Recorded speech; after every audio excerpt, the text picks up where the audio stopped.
Hi, this is Dr. MJ coming to you from beautiful Boston, Massachusetts. This is the Women in Dentistry podcast, where we feature women in dentistry making waves and leading the industry through the next decade. I am your host, Dr. Mary Jane Hanlon, a former dental assistant, dental hygienist, and now dentist.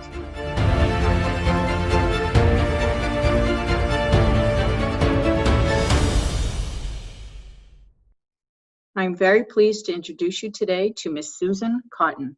Susan is a dental hygienist, a passionate speaker, trainer, consultant, and oral cancer coach to dental offices and dental professionals.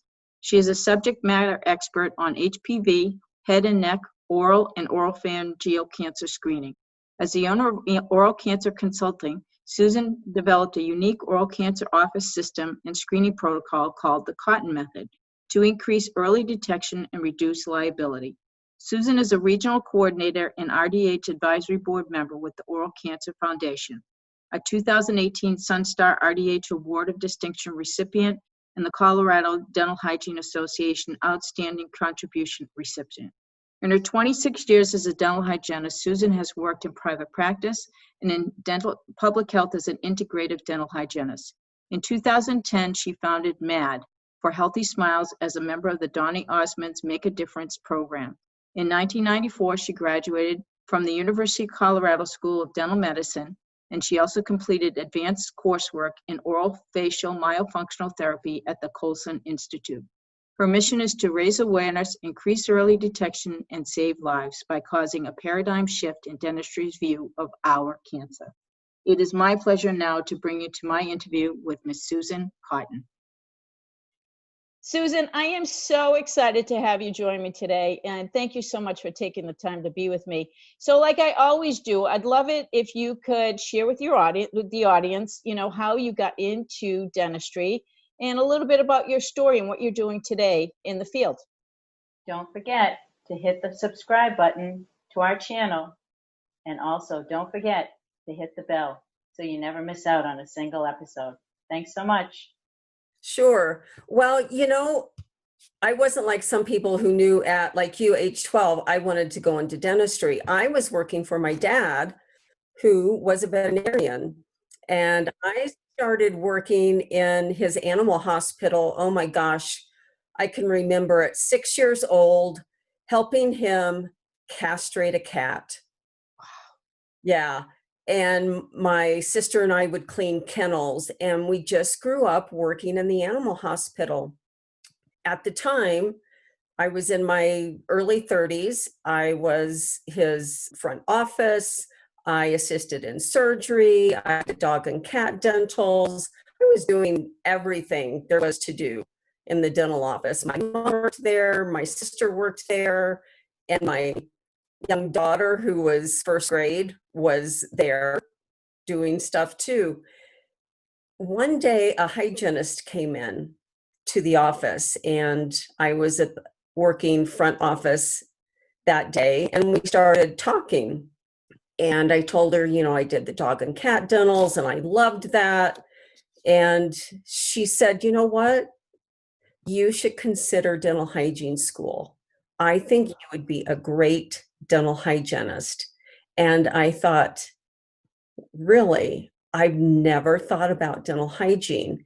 And my dad was looking at retiring in a few years. And I knew I needed to pursue something else because I couldn't work for another veterinarian but him. And so what I did is I shadowed her, and I shadowed a couple of other hygienists. And I decided, yeah, this is for me.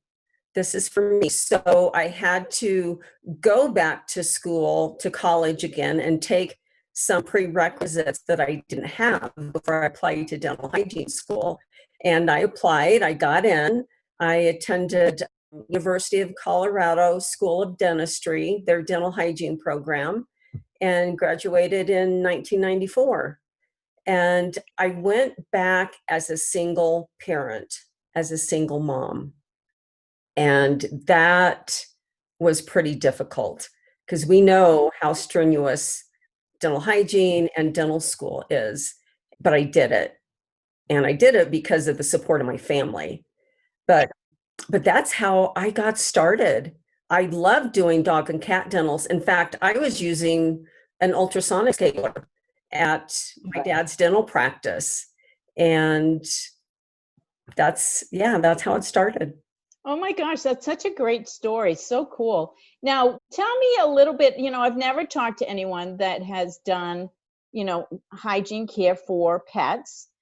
Tell us a little bit about what it's like, because I bet it's fascinating, because the teeth have got to be so different. Calculus is way up there, I'm sure. It is, so, and actually now in dentistry, they have, they've got the ultrasonic scaler. They've always had that, but now they have hand instruments too. In fact, I have a cousin who is a veterinarian, and when he opened his practice, he asked me as a hygienist to help him pick out the hand instruments that he should order for his veterinary practice. So, but yeah, my dad would do blood work before they did dentistry on either the cat or the dog, to make sure everything is good. They're intubated, they're under anesthesia, and they're lying there with we have a mouth prop, their mouth's open, you're suctioning, and you're cleaning away.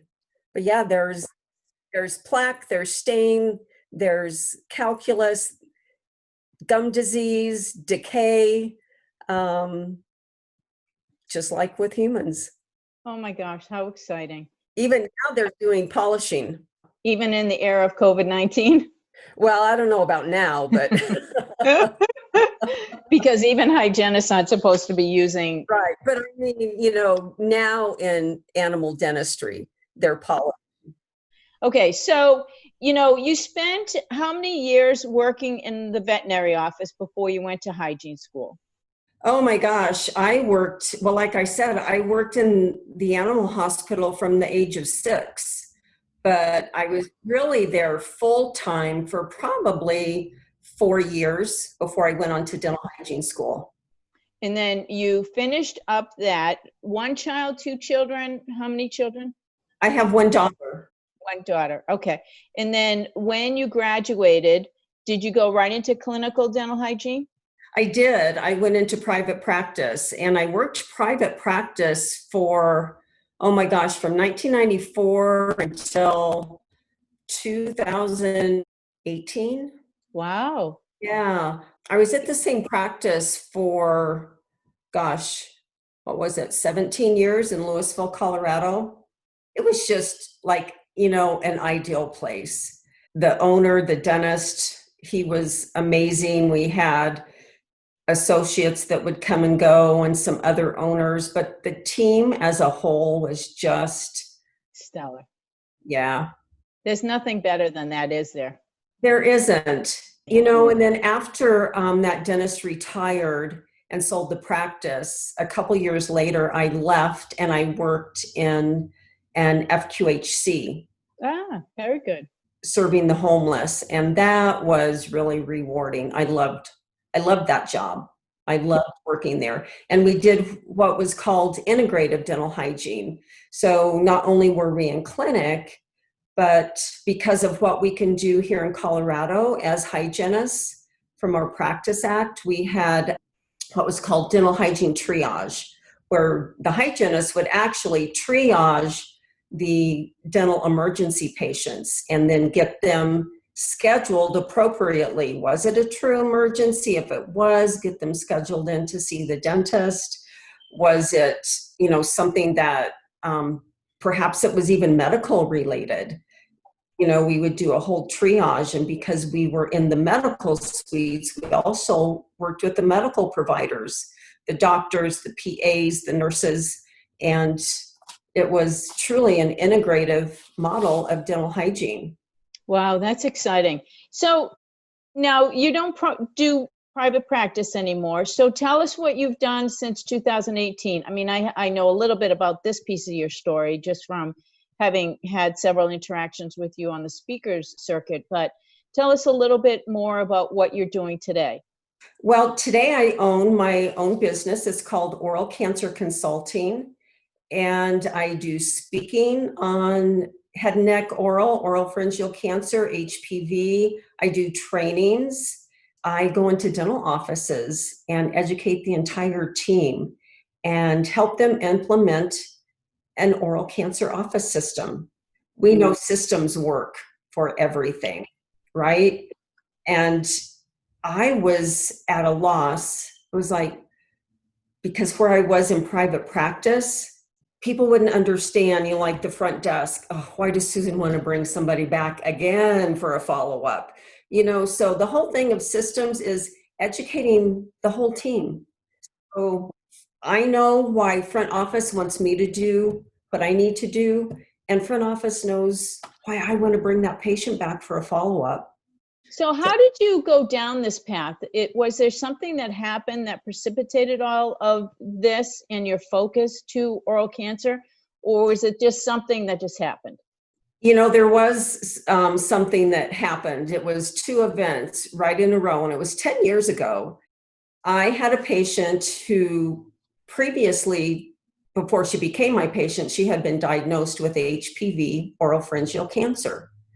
And I was seeing her every 3 months. I was doing all I knew to help manage the oral side effects of that cancer. But after I'd been seeing her for about a year, she came in for her hygiene appointment. We were talking about weekend plans, and she looks at me with tears and says, "Susan, I'm going to a friend's wedding, and all I want to be able to do is go to this wedding." I can never cry, never not cry when I say this. All I want to be able to do is go to this wedding and smile, just like everybody else does, without the constant fear that somebody will see what my teeth look like. And when she said that, MJ, I thought, wow, I have no idea how this cancer has affected her entire life. I've seen how it's affected her mouth. And as a good hygienist, I was focused on that, but I had no clue until then what it had really done to her life, because our mouth, our teeth, our smile, that's everything. That's how we communicate. And she wasn't able to do that, to go out freely and laugh and talk and eat and smile and take pictures. And isn't that so critically important because of, everything surrounds what we do with our mouths, doesn't it? I mean, eating and everything that gives us so much pleasure, showing love, showing affection, kissing people, hugging people, it all is related, and the smile expresses who we are as people. And they say that animals that lose their teeth will die. So what does that say? So, that weekend, so she was going to her wedding, and I had my own big event to go to that weekend. But what was my concern? It wasn't that I couldn't smile. It was, are my teeth white enough? Right? Isn't that what we think about, really? The superficial stuff. As people in dentistry, we really care about the appearance of our teeth, and there's nothing wrong with that. I mean, that's what we do, right? But I thought, wow, I'm concerned about how white my teeth are. And so I went to my big event, and it was the Donny Osmond fan club get together in Las Vegas. And I had been in love with Donny Osmond since I was 6 years old. And I was going to get to meet him. I mean, he and I are about the same age. I had his posters all over my bedroom wall growing up, and I got to go to, yeah, right. Who doesn't, in our age group, right? Yeah, right. And so I went to the fan club get together in Las Vegas. It was a real intimate affair with about myself, my sister, and 300 other women our age, right? And it was a weekend event. But what he did was, we interacted with him a lot. I even got to go work out with him and his trainer. But what he said was, I want to encourage all of you here to give back, to make a difference in your communities. So what I'm doing over this weekend is my assistants will be asking you, what would you do to make a difference in your community? And then towards the end of the weekend, I'll be selecting 10 of these ideas to be a part of my inaugural Johnny Osmond Make a Difference program. And so just a few days before I'd had that conversation with my patient, Evelyn, and she was heavy on my heart.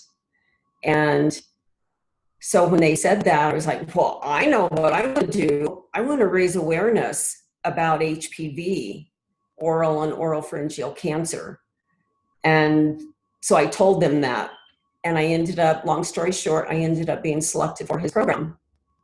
And so that was my big aha moment. It was like, okay, these two things came together. I'm supposed to do something and go out and make a difference. And so that whole year, it was, what am I going to do? And that's when I found the Oral Cancer Foundation, and I became a regional coordinator for them. And I just immersed myself in finding out more and more about HPV. That was 10 years ago. And we were hearing a little bit about HPV 10 years ago, but not like we do now. Mm-hmm. So I got involved with the Oral Cancer Foundation, and then I started having free screening events at the dental clinic and different places in my community. And I organized an oral cancer walk-around event to support the Oral Cancer Foundation.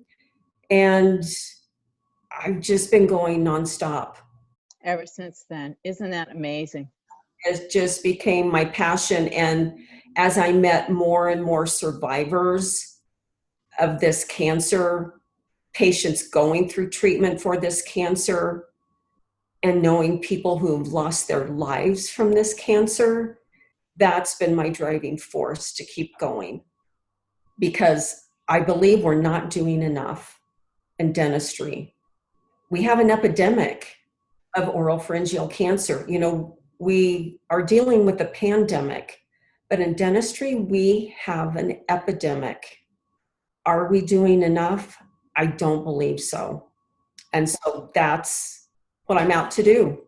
Is it possible that the vaccine is going to make a difference?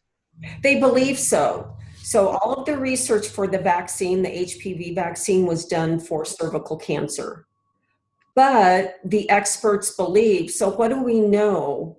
HPV, it's, you're exposed to it vaginally.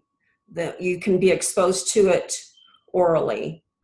But then when you receive a vaccine, it's not just going to prevent cervical cancer. A vaccine will attack the whole body. We know that. We know in our science background how vaccinations work and how the science is. So they truly believe in herd immunity for HPV will help reduce oropharyngeal cancer. And it took a few years, but first the vaccine was approved for women for cervical cancer, but now it's approved for males to help prevent HPV cancers in males, because not only do we have oropharyngeal and cervical cancer, but there's anal cancer, penile cancer. A lot of people don't know that. Yes, HPV, penile cancer, that can happen. Is it rare? Yeah, it's more rare, but it can happen. Wow. What a great service that you're providing to the community, Susan. I think kudos to you, because not many pick up the torch when they're called like that. I feel like it's calling, and not many people put those two incidences together and realize that they're here to do something bigger than what they were doing, and you heard it. So good for you. I think that's incredible, incredible, incredible. What's the single best piece of advice you've ever been given, and who gave it to you, and has it helped support you in your journey to where you are today?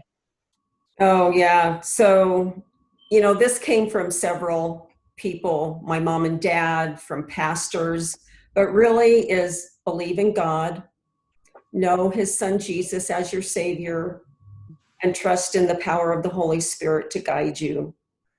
And that's, it may sound Pollyanna, but that truly is the best piece of advice personally and professionally that I've had, because am I perfect at that? Oh my gosh, no, I'm not. And there have been times when, I knew the Lord was telling me to do something and I'm like, I don't think that would be quite right. I'm going to do this. And you know what? It was epic failure. Oh, sure. I always know when I'm in the flow, because things always work out perfectly when I pay attention. And when I'm not paying attention, oh my gosh, I'm knocking my stuff over. I'm doing something silly and things never work out. So, you're on the right path when things are working out perfectly. So Yeah. yeah, word to the wise, if things aren't working out so well, maybe you need a different path, because usually when you're on the right one, it seems to work perfectly. So for whatever reason. My walk with the Lord, it doesn't say in the Bible that it's going to be perfect. It's just that he's going to be there with you. That's great. That's great. What do you think helped you the most to get to where you are today?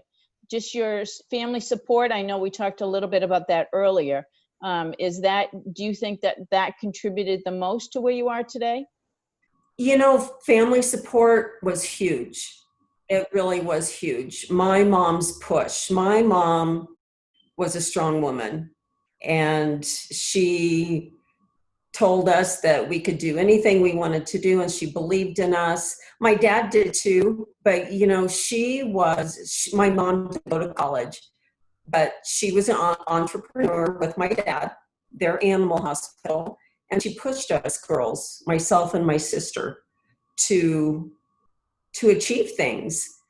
But getting me to where I am today too is there's a tribe of women who are strong, they are powerful, they are intelligent, and you being one. Oh, thank you. That encourage us and support us and say, you're making a difference. You can do this.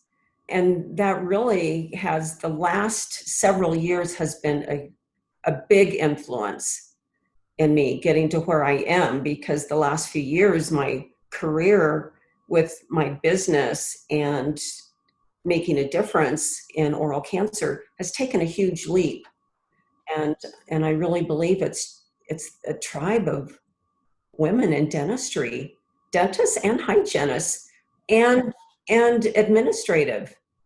Well, that's the one thing that I'm finding also, and you've hit the nail right on the head for me, is that we're better together, all of us, and it doesn't matter what role you play. We all do better when we each support each other in the roles that we have. So, I don't think a dentist is having been in every role there is in an office in my career, a dentist is not any more important than a hygienist or an assistant. We cannot do our work without each other. And a front desk staff paying attention to what they're doing and making sure that all of the I's are dotted and the T's are crossed is significantly important for your practice health. It is. I agree. I think we need each other, and I think that the more support we have from each other, the better we all do. Yeah, that's so true. And that's part of, I developed the Cotten method of screening. And so people think it's all about the hands-on, the visual tactile exam. Well, yes, it is, but it's a whole office system. And it just goes back to what you said. It takes all of us. And so that's why I believe it's so important that the front office and dental assistants, the office manager, everybody be educated on oral cancer, signs and symptoms, so we can work together to save lives. And I do believe that occasionally patients will bring up a symptom that they may not understand, but if we as clinicians hear something that precipitates, oh my goodness, maybe that's related to X, Y, and Z, then we've done our job. We've been able to help them, I'm sure. One of the a classic, I apologize, I'll just share this quick story with you. A classic that I remember from a good friend of mine. She kept saying to me, MJ, my mom's lost the sense of taste for salt.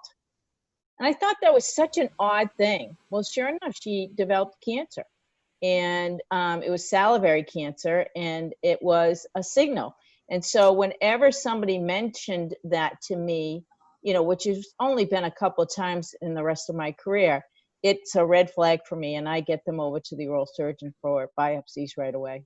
Yeah, good for you. That's so true, because what I like to teach dental offices is this. So what if somebody calls into the front office and they say, oh my gosh, upper right tooth, I'm having pain. Oh, but you know what? I'm having difficulty swallowing. Feels like something's caught in my throat and it won't go down.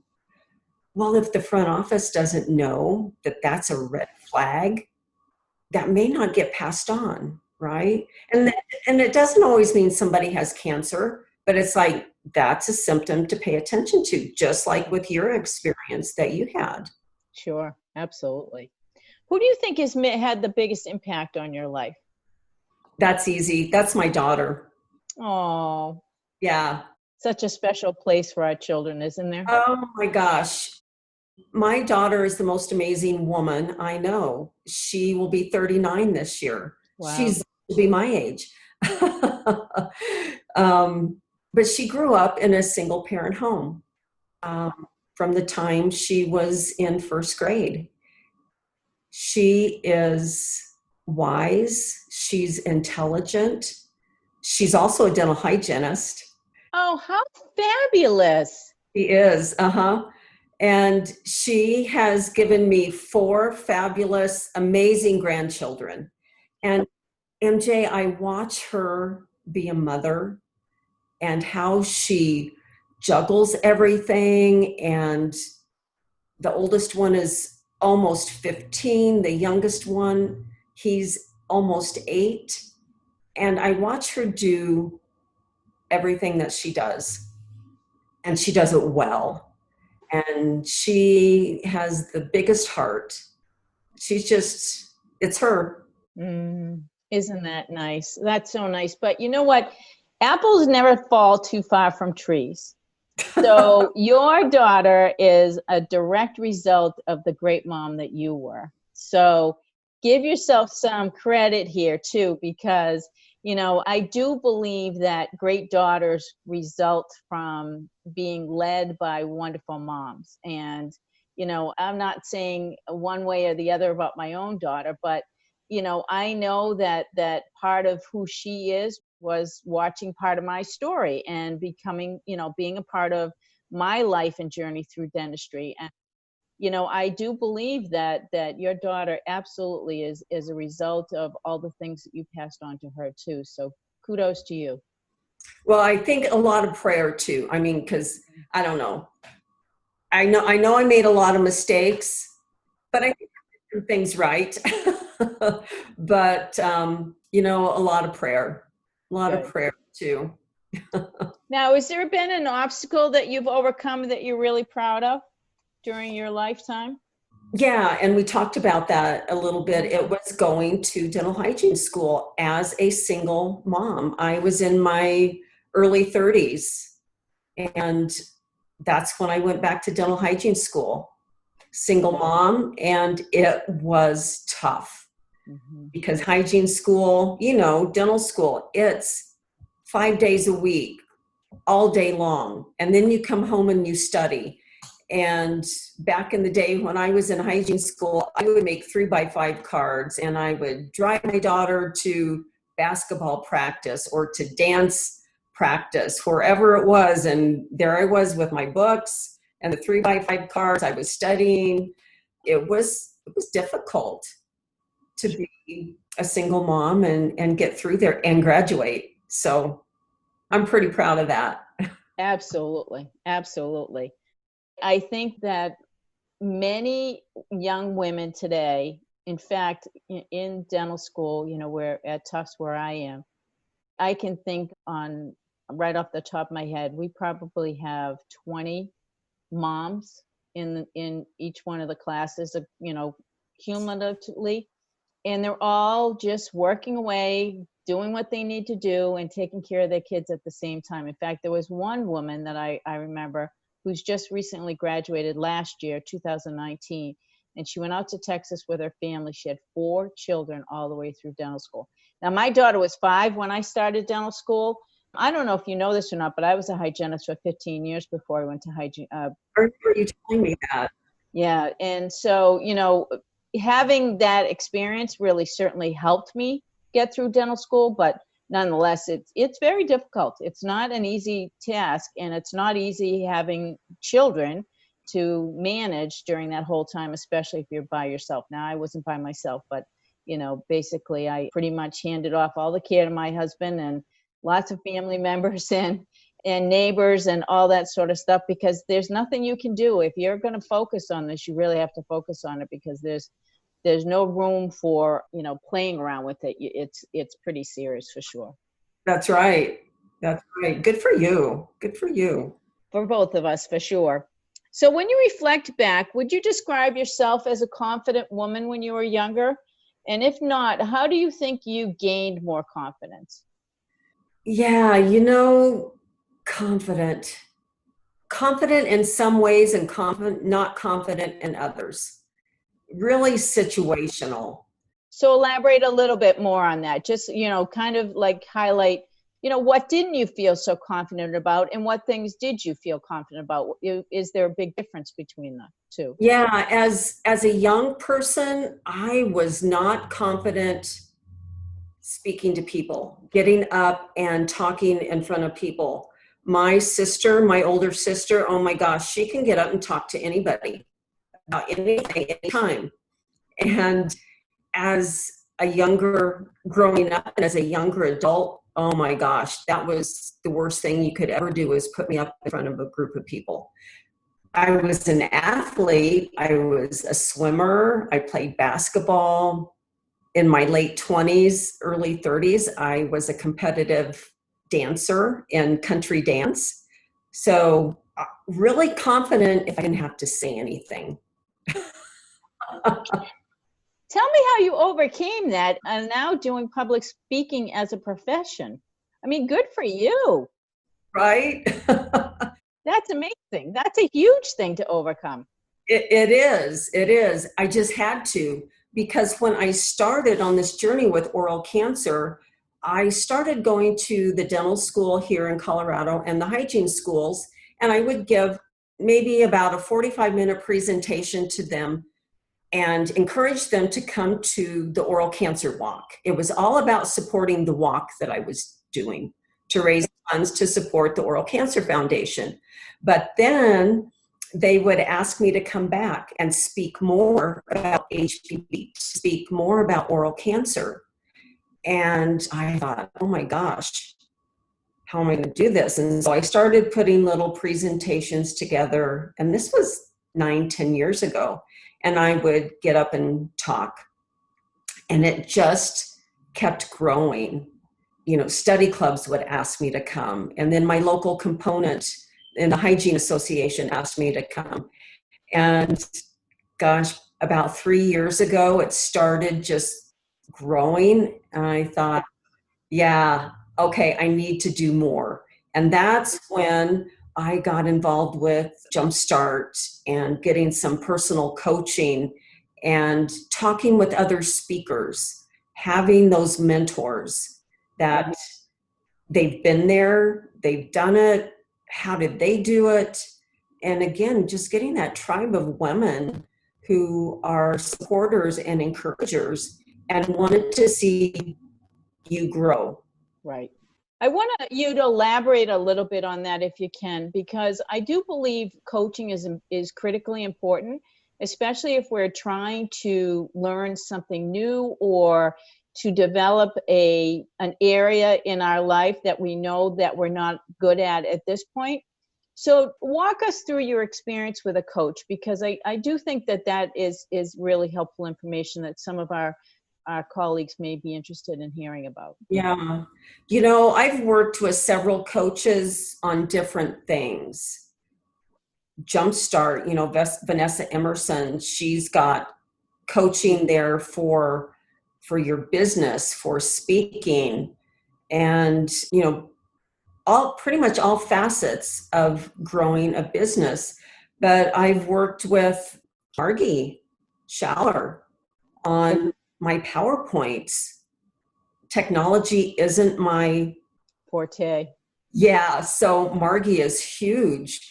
Joanne Majors for speaking, Paul Homily, so many people. So it's meeting with them, finding out really what your weaknesses are, or maybe you really even have some strengths that you don't even know, and they see those strengths in you and help bring them out. And practicing, just practice. Over and over and over. Over and over. And, know your content. Know your content and just practice. Mm-hmm. It's interesting because as I reflect back on the first episode that I did for the podcast, and I think, oh my gosh, it was so different than the way I do things today. But I think we all have to start somewhere, right? And if you don't jump in, you're never going to know. And I think that so often, fear constrains us more than it should. We should just jump in, and yeah, it's not going to be perfect. And you may not be perfect the first time you go out and speak or do anything, but at least give it a shot, at least try. Yes. And, nothing will ever be perfect. Nothing will ever be perfect. And I think in dentistry, we tend to be perfectionists because if we're a millimeter off, that can make a big difference, right? Sure it can. Millimeter on a crown prep absolutely makes a huge difference. Yeah. Uh-huh. So nothing will be perfect, but if you have a passion to make a difference and a purpose and you want to do it, just go do it. Jump in and be scared. I have to say that's what I hear in your voice is your passion for your subject. And I can tell you clearly absolutely love what you're doing today. And you are so good at it, more because of your passion for it than anything else, I would imagine. Well, I appreciate that. It is a passion. And that's what keeps me going, because gosh, do I get up and is every presentation perfect? Oh, it's not. But if I can change one person in dentistry, a hygienist, assistant, dentist, front office, on how they view this cancer and to screen better, to ask questions, to update their health history, to help save a life, then I've done my job. Absolutely. Is there anyone in dentistry who inspires you today to do what you're doing? There's probably a lot of them, isn't there? Oh, there's so many. And it really just goes back to that tribe of women. Mm-hmm. You. I mean, really, and I'm not just saying that because we're together. It's just as I've gotten to know you, MJ, and what your purpose is to help and grow women in dentistry. Jasmine Haley. Yeah. Jasmine and I were Award of Distinction recipients together in 2018. That's when we first met. And Jasmine she's my friend. She's been a coach. She's a mentor. Cheryl Schaefer, what she's doing to save and change lives with Myo.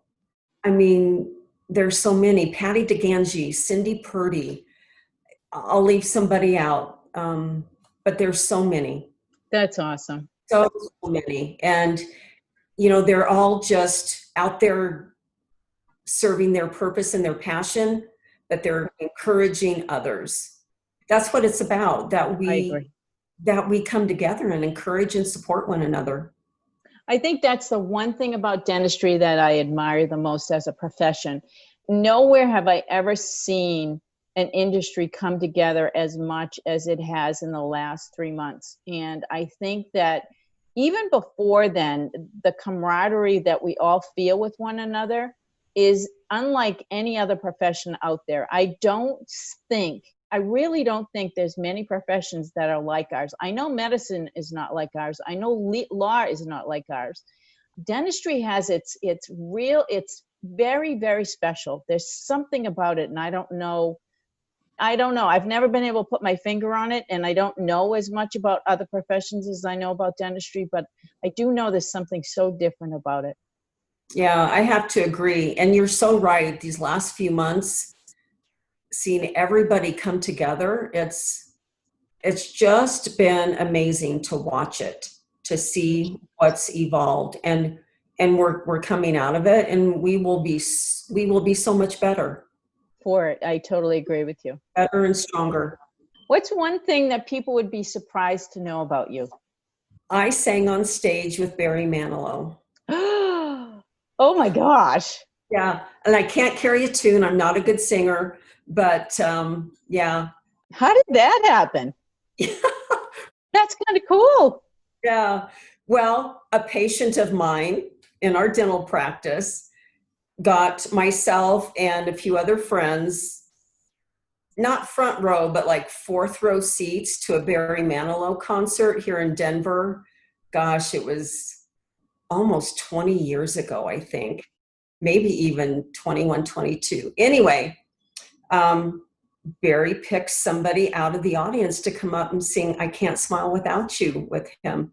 And I was sitting on the end, and it happened to be me. So. Oh my gosh, how fabulous. That's a great story. That is a great story. They recorded it. His people recorded it. And so I have a recording of it. It was quite fun. I bet. That's awesome. Now, have you ever had an aha moment where you realized, oh my gosh, I'm doing exactly what I've been meant to do my entire life? You know, it really was that those few days where I saw my patient Evelyn, and then I went to the Donnie fan club get together and selected for his program to go out and make a difference. And the things just came together. It was like, here are these two things. And it's like, okay, what do you do with that? That was my aha moment. Now, is he still supporting your work at this point? Is he still doing that? You know, no, what that was, it was a year-long program. And then what we did is, you know, really the funny thing was he gave us $300. He gave us a camera and said, go out and make a difference in your community. And then he said, oh, I want your phone number. I'm going to call you once a month to check in on you and see how you're doing this year. And I thought, sure. Well, he did. He called us once a month to see what we were doing. And then he said, I want you to come back at the end of the year to next fan club get together and present what you did this past year to make a difference in your community. So we did that. So, and then that's where it ended. So he doesn't really support us anymore. However, I have gone back to see him. He and Marie just retired their show last year, but I went back several times after I was a part of his program to give him updates on what I was doing, because it continued to grow so much and evolve into so much more from that original year. So support emotionally, yeah, but you know, as far as checking in and everything, no, he doesn't do that anymore. He's so busy. No, but I mean, how fabulous that is that once a month he did check in and he knew you by your first name. I mean, how cool is that? Yeah, how cool is that? I know. And when I would go back to their shows and go to the meet and greet and talk to him and, you know, take like RDH magazine and show him an article or an award or something, he remembered Evelyn. Wow. And that was the thing, is he remembered that story and the whole why behind it. I do think that that's critically important, that we have a why, right? It all starts with the reason why. Why are you doing anything? And when there's enough energy and passion behind the why, it makes it easy to get up every day and go and do what you want to do. So kudos to you for being able to harness that and propel yourself through, where you are today, because otherwise, it would have just fizzled and gone nowhere. And there'd be people out there that may not be, diagnosed, but because of you, they are. So kudos to you. Congratulations. I think that's fabulous. Yeah, it is a passion. Do you have a personal motto or mantra that you live your day by? I do, and it's pretty simple. It's, I can do this. Yeah, when the little monkey mind starts going, the negative talk, what do you think you're doing? You can't do this. Oh my gosh, Mo and schmo. That's what we call them, Mo and schmo. Mo and schmo. It's like, no, I can do this. And I remember the why. I remember Evelyn. I remember the survivors and the people who haven't survived this cancer. Do you have a guilty pleasure or a secret dream that you want to share with the audience? Oh, sure. I have both. Excellent. Yeah. My guilty pleasure is chocolate. I love chocolate. Dark chocolate, milk chocolate, white chocolate. It's chocolate. In any way, shape, or form, right? Absolutely. Absolutely. And a dream, I want to spend the winter months on Maui. Oh, Maui's beautiful. It is. Have you done any time there so far? I have. My first visit was when I was a senior in high school, and I'll give away my age. It was Christmas of 1976. I was a senior in high school, and my mom and dad and I took a trip. We went to the 4 big islands, and we fell in love with Maui. And I go back as often as I can. And in fact, I have been going the last several years. There is a dental hygiene school on Maui, and I got connected with them. And so I go and speak to the dental hygiene students during their senior year and talk to them about HPV, oral and oropharyngeal cancer. Wow, that's fabulous. So you can write off the whole trip. Well, almost. Okay. But it started here in Colorado, going to the dental hygiene schools to talk about the oral cancer walk. But now I go to several and talk to the seniors right before they graduate. And it really is, it's a motivational talk on this screening, this life-saving procedure that they do. And I share stories to reach their hearts. Why not to give this up? You're going to be faced with a lot of things to do in your hygiene appointment time. And here's why this one procedure is the most important thing that you will do. Awesome. Well, I have really enjoyed our conversation today, Susan. Thank you so much for taking the time to come and hang out with me. I really do appreciate it. Is there anything else that you want to share with the audience? Anything important that you want them to know? Could be about anything, about HPV, anything. We have an epidemic in our cancer, and the curve has not flattened, and it is not flattening. So what are you doing in your individual operatory and in your office as a whole to help flatten that curve, to educate and to save lives? And it's okay to talk about cancer in the dental office. Sometimes we're afraid to mention cancer. I've heard, oh my gosh, I don't want to scare my patients. Well, if us mentioning the word cancer in the dental office scares patients, then they're frightened by the time they walk in, because we hear about every cancer on the news, in commercials, and we're just educating, we're raising awareness. So if a patient notices a sign or symptom, they can be proactive and take action themselves and get themselves to you or another specialist. So we owe it to them to educate them. Absolutely. Yeah, absolutely. So join with me and let's save lives. Absolutely. What a great way to end the show. So thank you so much, Susan. We really appreciate the time you've given us.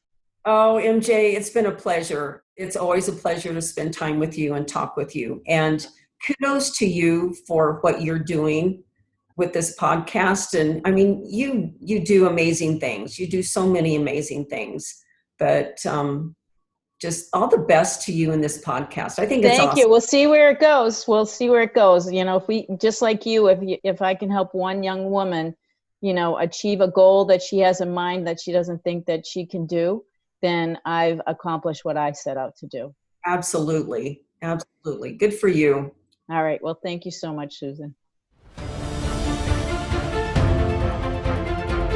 Thank you so much for listening to the Women in Dentistry podcast with Dr. MJ Hanlon. If you like our show and want to know more about us, check out our website, thewomenindentistry.com, or please leave us a review on iTunes.